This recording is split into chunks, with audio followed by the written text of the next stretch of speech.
Hi, welcome to another episode of Look My No Hands. My name is Linda, and this is a program where I talk about crochet and what I've been reading, what I'm watching on TV and in the movies. Every once in a while I throw in a little segment that I call Fancy Footwork, in which I demonstrate different ways that I've learned to do things using my feet as I was born without arms. So we'll just dive right into what I'm wearing. This week, I'm an outfit repeater. The garment that I'm wearing is a poncho that I made from the Way Filet pattern by Fiber Spider. His pattern, I think, typically is intended more for use as like a blanket, but I guess you could say I like making ponchos for myself, so I used the instructions for the basic concept of the square blanket and just didn't make it blanket size. I made the squares a little bit smaller. I made 4 squares, which I then fashioned into a poncho for myself.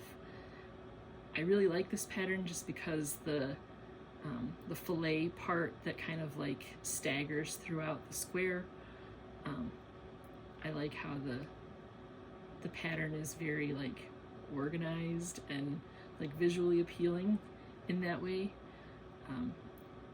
My brain just gets really excited when it sees like the repetition of the pattern. I used 2 different colors of yarn. One was like a cream color and the other was kind of like a tweed linen type of yarn. It's a fairly thin, lightweight yarn, so between the fact that the yarn is a lightweight cotton linen combo and then the stitch pattern is a very open stitch pattern, it makes for a great summer garment.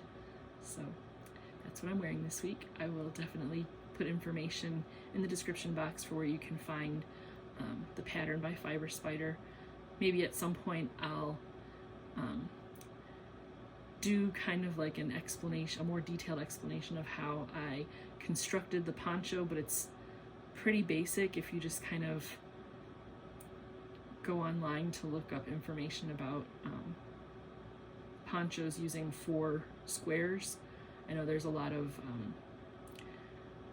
granny stitch ponchos out there that are the similar construction, but at some point I might take the time to just detail a little bit better about how I put the poncho together. So yeah, that's what I'm wearing this week. And then I guess we'll move right on to what I'm stitching. This week I'm continuing to work on my granny stitch blanket.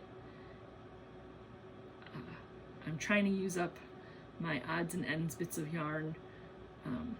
So I really like doing like the star blankets or granny squares, just because you can kind of plan out ways to organize the yarn using up the smallest bits in the center, and then as you move out from the center, obviously you need more yarn to make your way around. This time I'm going totally rogue, completely like not my typical kind of type A personality of making sure I have enough of one color to make it all the way around the blanket. I really want to just use up the last bits of the colors that I'm using, so I'm stepping away from my usual personality flaw, I guess you could almost call it, because I'm so like, it's gotta look a certain way, and I'm just using the yarn until I run out, whether that means I make a full revolution around the blanket or not. I'm to a point now where I'm not even making it halfway around, so each round has at least 2 colors in it, sometimes 3 depending on how it works out. But yeah, I'm just going with it. I even have mixed in one random skein of yarn that I had that was kind of like a fuzzy yarn, which is so not me, but I know that once it's stitched up, the texture of this particular yarn, it had no label on it, so I'm not even sure what exactly it is. It has a very like soft, squishy feel to it, so I put that in one of the first like 10 or so rounds that I did of this particular blanket. And yes, it's a nice little squish in the middle of the blanket, so I really liked that. It's coming out pretty good. The beginning rounds of any kind of granny project are like very rapid. You kind of whip through those first like 6 or 8 rounds, and now I'm getting to a point where it's taking a little bit longer to get from the beginning of the round to the end and back. So yeah, it's growing. I'm getting kind of excited because I'm about maybe halfway, maybe not quite halfway, to the size that I want it to be to cover a twin-size bed. So yeah, maybe by the end of next week I'll have it finished. But it's been a fun project to work on, and since I'm deviating from my usual behaviors in terms of using multiple colors in a round, I'm sticking with my behavior of I'm only working on one project this week. I don't have any little side projects going. My brain gets a little haywire if I have too many things going at once. So one project it is for right now. It's a big project. I want to just focus on it so that I can finish before I move on to something else. So yeah, that's that. This week I finished 2 books. The first book that I read this week was called All the Colors of the Dark by Whitaker. It was a story that started out with some young characters, like kind of, I guess you could say like maybe early high school aged characters, that in town there was a serial abductor, like a person that was like just kidnapping young girls, and they were having a hard time finding this guy and bringing him to justice. And in one of his attempts of kidnapping, our main character witnesses the kidnapping and tries to intervene, and in doing so puts himself in danger, and he becomes the one who is abducted. His best friend makes sure that at some point he's not forgotten about and that the authorities continue to look for him. Eventually he's able to escape from the help of another one of the presumably abducted young ladies. As we come to find out in the story, there's a lot more to unpack about that particular character. Because he escapes the way he does from the abductor, the authorities believe that through his experience of trauma of being abducted, he fabricated his rescuer, because he's detailing all of these things that he experiences while being held captive. They think that he just kind of like hallucinated, manifested her in some way as like a coping mechanism while being held captive.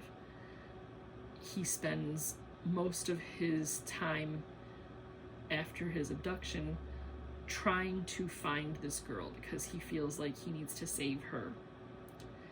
Everyone else is under the impression that it's just a figment of his imagination, that she's not real. They're trying to convince him that she's not real. He insists that the person is real, and pretty much comes across as being like a mad person. Like, he even builds his home according to descriptions that she has said of where she lived growing up. So they refer to his home as the madhouse. The young lady who he saved from the abduction, that then he became the abducted, was one of the more well-off families of the town. They eventually kind of have like a romantic relationship. She has like this hero worship of him. So even though he was an outcast prior to being hailed as a hero, she decides that like he's the one for her because he saved her life. So they have like their high school relationship kind of thing going on, and eventually he's come to the conclusion that she would be better off without him because he feels like he's a loser and he's not worthy of her. Some other things happen that make him kind of lean more towards just letting her go.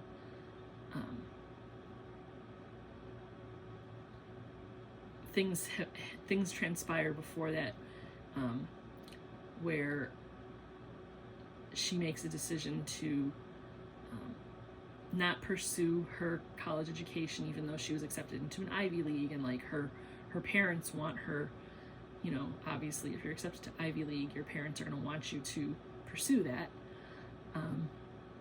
Her parents being well off, I mean, it's kind of their dream for her. Some things that happen pretty much make her decide that college, Ivy League schooling is just not the right path for her. She ends up raising her child, who she conceived while she was a teenager before she entered into college. She goes off and raises her child, much to the chagrin of her father. Just all kinds of things. Just, yeah, it's all over the place, and you're trying to see what the connections are between all the different characters, and it's a lot to unpack. Ultimately, the main character spends most of his life trying to find this girl that he believes to be someone who he was held captive with, even though everyone else is telling him she's not real. He starts painting portraits of missing girls because he feels a connection to these people who are presumed abducted. He wants to help their families. He figures if he paints their portrait and they are able to use that portrait that he paints, that maybe it'll bring interest to their stories and they'll be able to find their missing loved one.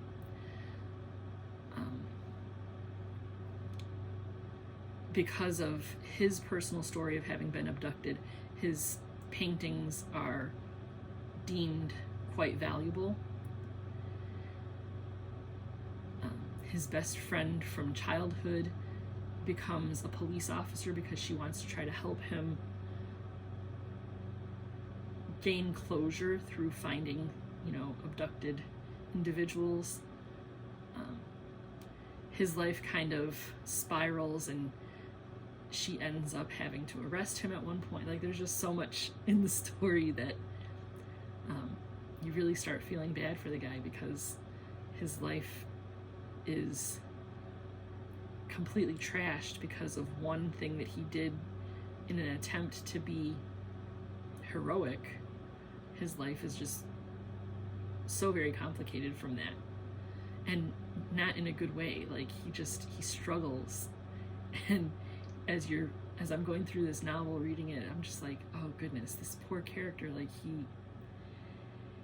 he needs to catch a break.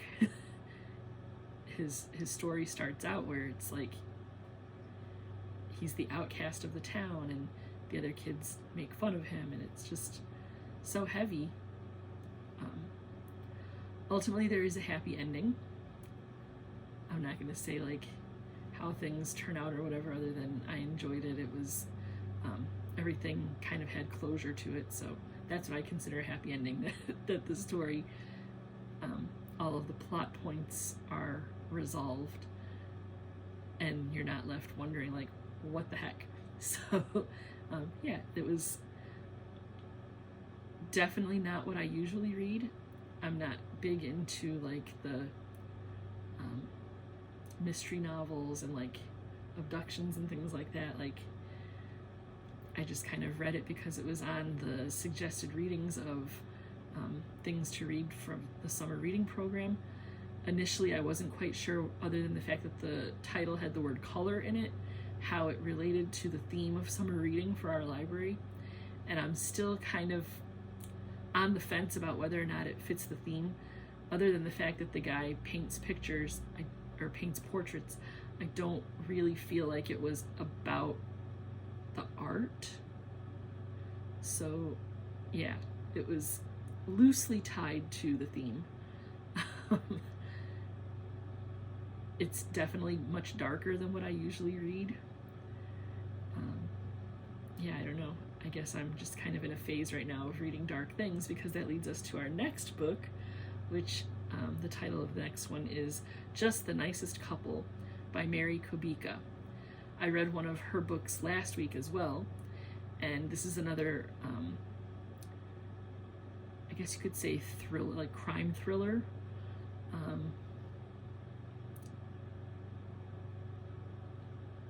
There is a missing person in the story. Several of the characters have pretty close relationships with one another. Initially in the story, you kind of have to figure out like how the characters are related, and initially they just seem to be like acquaintances, but then you come to find out that they are quite deeply connected. So as the story unfolds, there are two main couples in the story. One of them is a doctor and his wife, who is a teacher. The other is another teacher and her husband. And the two teachers work together, so you see like, okay, that's how they're connected. And you think that's kind of like the soul connection, is the fact that those two women work together, they're friendly with one another through their work connection. But the story gets way deeper as you read along. The doctor character is upset with his wife because she's having to spend a good deal of time with her mother because her mother is unwell. He's jealous of the relationship that she has with her mother, and this leads to a lot of complications in their relationship, which ultimately is what sets off his disappearance. They have a disagreement. She says, well, maybe you should just leave, and he does. And for several days does not try to contact her in any way. He doesn't call her, he doesn't come home. It isn't until he doesn't show up for work that she becomes quite worried. When his boss calls to say he hasn't been in for a few days, then she starts to, like, obviously when he first doesn't come home, she's like, he hasn't come home, that's not like him. I must have really upset him. But then when he doesn't show up for work, she's like, that's completely out of character. Now I'm really worried. She goes to the police to report him missing. Because his circumstances don't really seem like he's in any danger, the police take the missing persons report down, but they don't make a huge effort to try to find him. Meaning that they had kind of a domestic misunderstanding. They're like, he probably just left. But when things start to seem like there might be foul play involved, everything kind of rapidly turns to there's something wrong and we should try to find out where he is. The plot thickens, and the characters that you think are just kind of casually connected are much more deeply connected. I'm not going to say any more than that. The other couple is having their own family planning issues. The English teacher character is having fertility issues. She's had a few miscarriages. They're trying to get pregnant. She discovers that she is pregnant, but she's in the early stages, which is usually when she's struggling the most with her pregnancies. The stress of the circumstances with her friend's husband really weigh heavily on her, and she's worried that she's miscarrying her baby. Her husband is very concerned for her. With his increasing concern, he starts to realize there's something really wrong with her.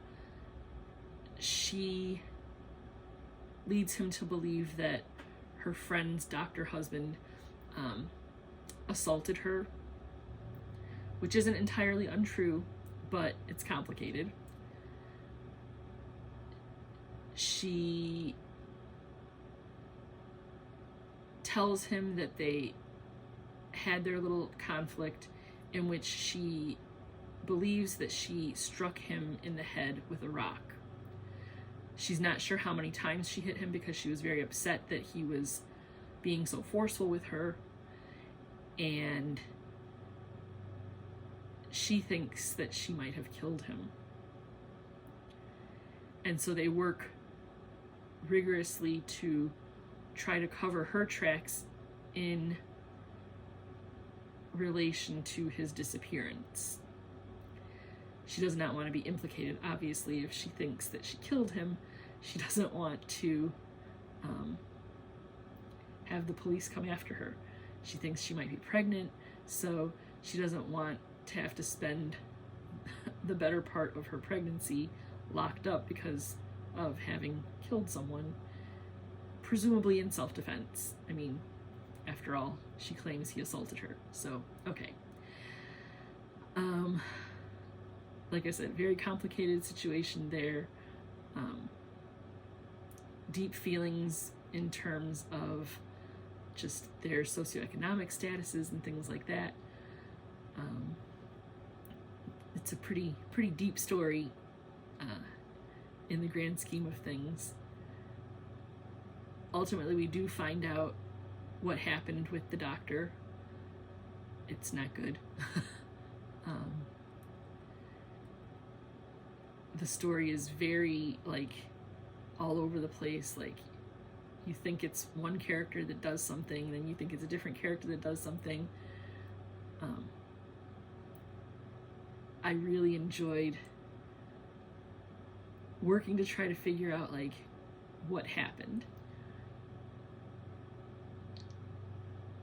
I didn't expect the ending the way it came about, but I was quite satisfied with how things came about. I came to really feel for the characters that were attempting to start their family. So it was very difficult when you're thinking of just the nicest couple having such a dramatic thing happen to them. It was an exciting story. The ending was kind of jaw-dropping. So yeah, definitely a good read if you're into the kind of crime thriller type of stories, or if you're not. Typically this is not my kind of book, but lately it seems I've been drawn to these type of stories and they're very interesting. In my lineup for the next week or so, I'm kind of all over the place. I have like a historical fiction on the list. I have one of those romance novels that I say I'm not typically into, but it's there on my list, and then another crime thriller. So definitely all over the place right now with what I'm reading, and I guess kind of what I'm watching too. So that'll lead us into watching this week. Obviously my daily watch of General Hospital. I love it. It's kind of my guilty pleasure. And maybe I'm just into trash TV because we've also been watching the latest installment of Bachelor in Paradise. I'm excited for this season of Bachelor in Paradise because it's not just your usual trashy Bachelor in Paradise season. They're going to have the Goldens on there, which I really enjoyed the Golden Bachelorette that was on back in the fall. The gentlemen, and I do say gentlemen because they were all reasonably polite considering the circumstances of that whole program. I referred to it as like the way they had the mansion set up with the men, how they, like the Bachelorette gets like her own pad, but then the bachelors all stay in the mansion together to try and like stir up the drama. What I loved about the season of Golden Bachelorette was how the men kind of made it feel like summer camp. There wasn't a lot of like infighting and just like the impoliteness that you typically see with that franchise. I really enjoyed watching the men just have like this camaraderie about them.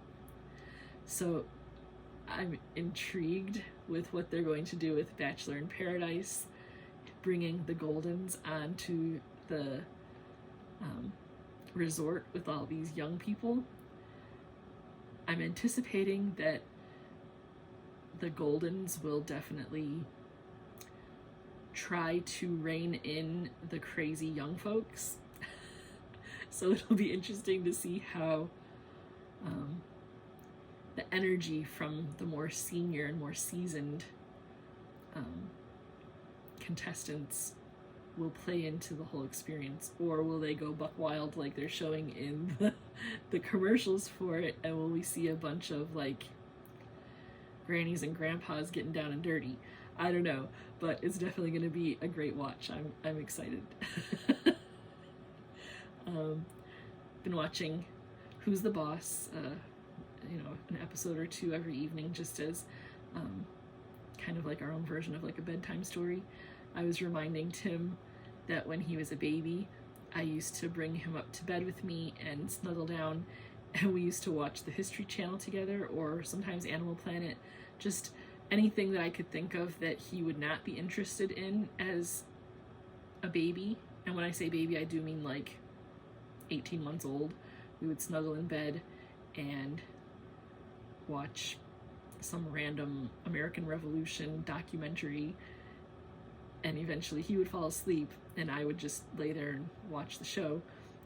As he got older, he enjoyed watching that kind of stuff, so now we're watching kind of like, I guess you could say, trash TV, just like random, mindless, nothing, but it's just a kind of like bonding thing that we do, where we watch the TV together and discuss different things. One thing that I've said when we're watching these shows that are, throwbacks to when I was younger, I wish that when they did the commercial breaks, they would put, and I know this is going to sound really weird, that they would put the advertisements from that time period in the slots where the commercials were.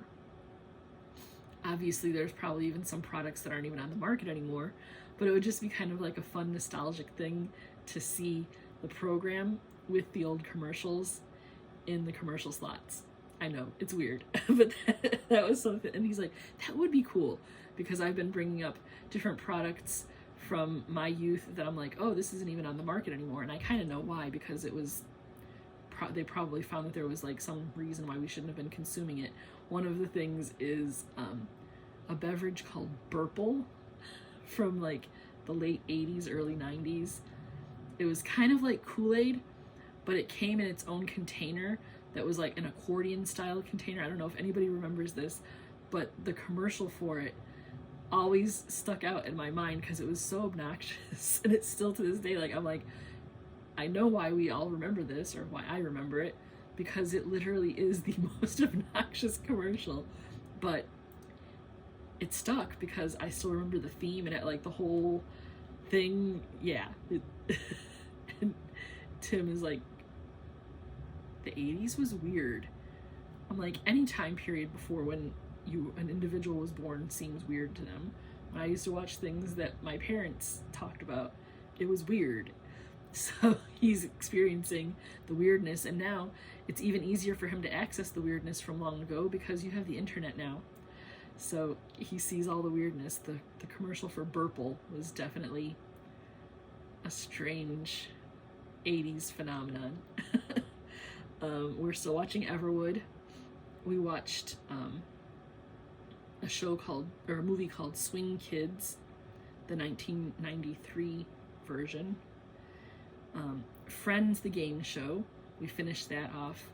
I think last week I referred to it as Fast Friends, which is a segment in the show, but the show is called Friends, the Game Show.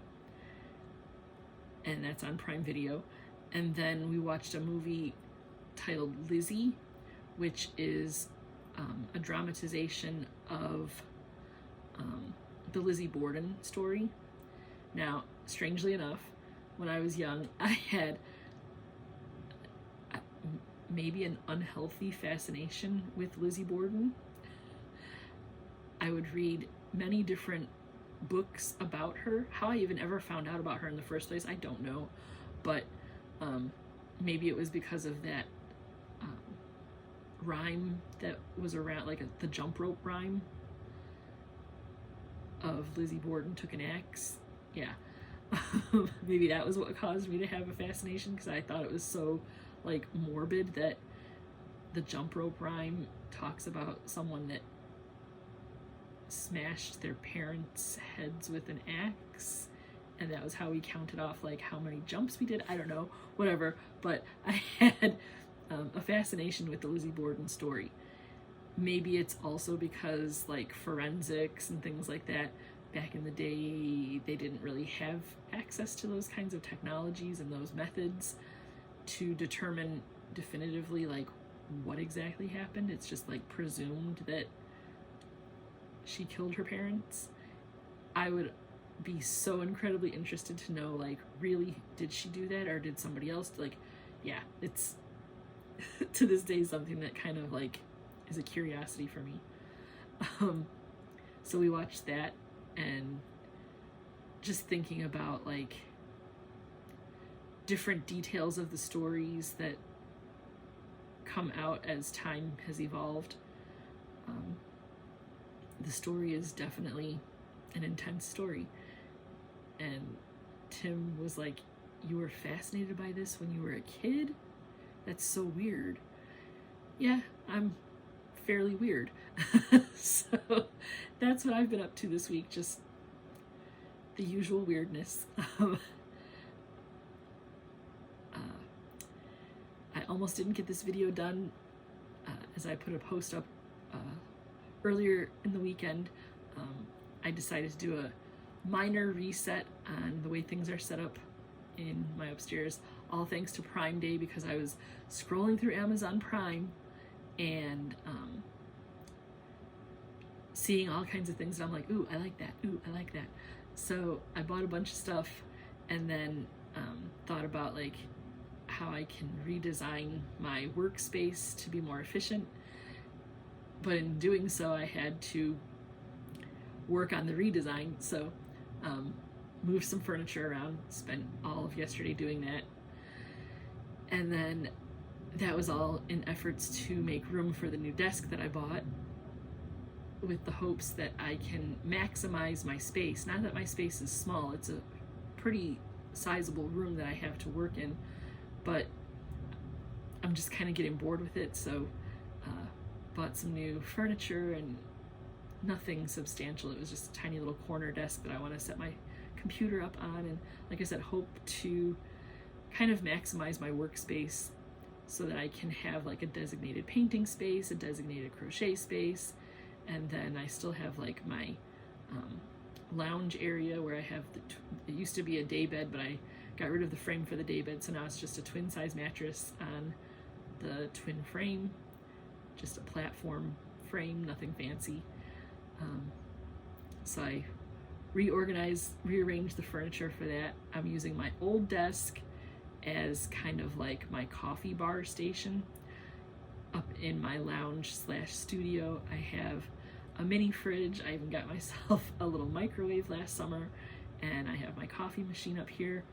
So I have my own like little kitchenette set up, because we live in a split level home, and if I want to have a cup of coffee, I'd have to go down to the kitchen, and then I have to try to figure out how to bring my coffee up the stairs, 2 flights of stairs. So I figured I'll make it easy on myself, get myself a single serve coffee machine, and then I don't have to worry about that. So I have that up here. I can use it to either make coffee, or I can use it to heat up water to make tea. And so yeah, I have that set up, and then I have my microwave just for different things that I might want to pop in the microwave, and I have my mini fridge. So I wanted a more efficient space for that because I was using random pieces of furniture to kind of make my own little kitchenette area, and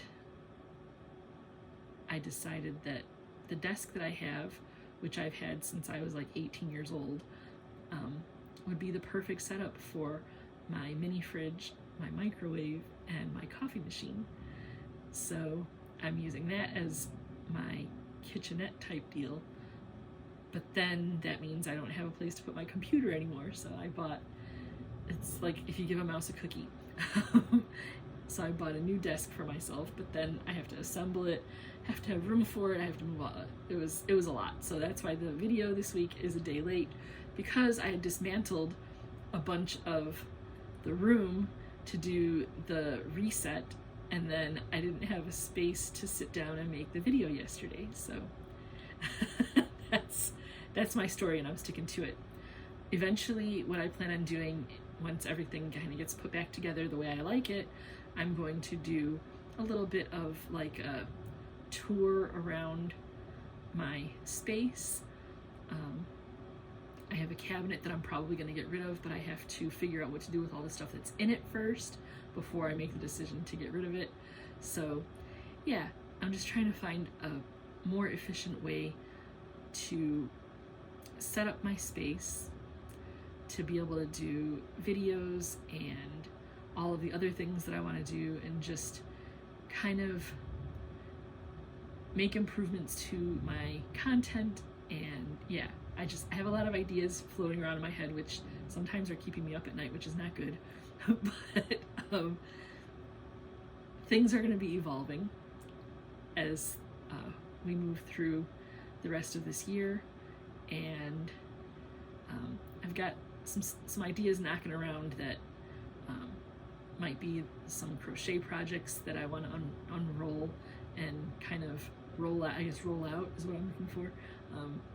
Roll out to the channel, maybe do a little make along. I've kind of had this spark of inspiration for the last few months of a project that might be fun to do as a group for any of you guys out there that do crochet. It could even be kind of evolved into a knitting project, probably, if that's, I mean, I'm not a knitter, so I don't know, but as I roll it out, you guys might be able to think of a way, maybe even if you're into quilting, might be able to turn it into a quilting project. But we'll see as I roll out the project. And then I have another project that I saw while I was scrolling through Amazon. I saw a blanket that was like a checkerboard that actually had like checkerboard or like checkers pieces to be able to like roll out the blanket and play a game of checkers on it. I'm like, oh, that would be a fun crochet project. So my brain is constantly on, and I'm thinking of all these things, and then there just aren't enough hours in the day. There's not enough hours to be able to move furniture and build furniture and all of it. My brain, like right now, I'm in like a manic mode where I have a lot of ideas and just not enough hours in the day to complete all of them. And not only that, but some of the things that I want to do require a lot of physical labor. And I'm only one person, and yeah, it's a lot. So look forward to a lot more content. I've been knocking around ideas to be able to add more than just one video a week, but again, I'm only one person. I'm doing all the filming, all the editing, all of the everything, just me by myself.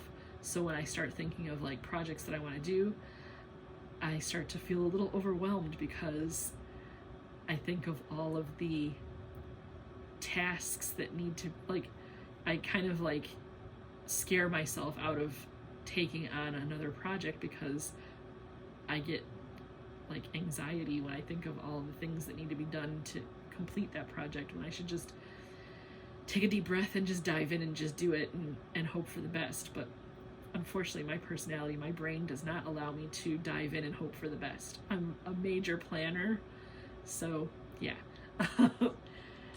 I know I've been a little bit all over the place with this video, trying to stay true to my format,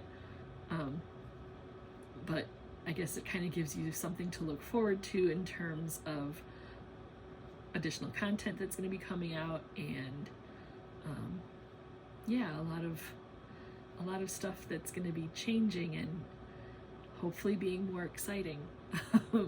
I might even, as you can kind of see in the background, I have a plant there that's different than what I've had in the past. I've decided that, I think I've mentioned before that I don't want to have any more pets, but I like to have things around that I take care of. So plants it is. Plants are easy. You can kind of ignore them a little bit and they don't demand anything of you, unlike animals or children. And so far I've had a good deal of success with my plants. I'm very weird. I named my plants. All my plants have names. I refer to them as, like, you know, when little sprouts come up, I'm like, oh, he had a baby, or they had a baby. So I have plant babies popping up everywhere. Yeah, that's, again, just my weirdness coming out. So yeah, I'll probably give a little tour of the studio and introduce my plants to the world and give you all of their names, and you're gonna be seeing a lot of weirdness from me because I'm weird and I love it. Hopefully you love it too. If you are enjoying watching this video, go ahead and give it a thumbs up. If you want to leave a comment to my weirdness, go ahead and do that. Please be kind. If this is your first time here and you like my weirdness, go ahead and subscribe. If not, you know, we all gravitate to different weirdnesses, and if my vibe isn't yours, well, thanks for stopping by. If you are a returning viewer, you're probably like, whoa, okay, you are definitely a weirdo. Thanks for sticking around. Thanks for hanging out with me. And if you think someone else in your life would enjoy my weirdness, go ahead and share the video.